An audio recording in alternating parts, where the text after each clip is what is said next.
ദൈവത്തിൻ്റെ ഏറ്റവും പ്രിയമുള്ളവരെ, അവിടുത്തെ സമാധാനം ഞാൻ ആശംസിക്കുന്നു.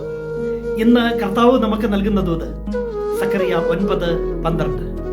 പ്രത്യാശയുടെ തടവുകാരെ, നിങ്ങളുടെ രക്ഷാദുർഗത്തിലേക്ക് മടങ്ങിപ്പോകുവിൻ, നിങ്ങൾക്ക് ഇരട്ടി മടക്കി തരുമെന്ന് ഞാൻ പ്രഖ്യാപിക്കുന്നു.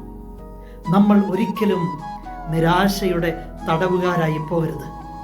നിരാശപ്പെടുത്തുന്ന ഒരുപാട് കാര്യങ്ങളാണ് ജീവിതത്തിൽ സംഭവിച്ചു കൊണ്ടിരിക്കുന്നത് പലപ്പോഴും.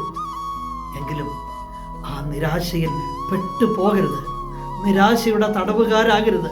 നമ്മൾ പ്രത്യാശയുടെ തടവുകാരാകണം.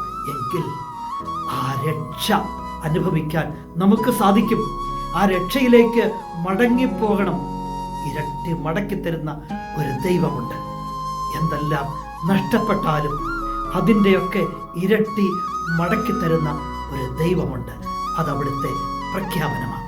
എങ്കിൽ പ്രത്യാശയുടെ തടവുകാരെ, നിങ്ങൾ ആ രക്ഷാദുർഗത്തിലേക്ക് മടങ്ങിപ്പോകുവിൻ, നിങ്ങൾക്ക് ഇരട്ടി മടക്കി തരും. കരുണാമയനായ ദൈവം നമ്മെ എല്ലാവരെയും സമൃദ്ധിയായി അനുഗ്രഹിക്കട്ടെ.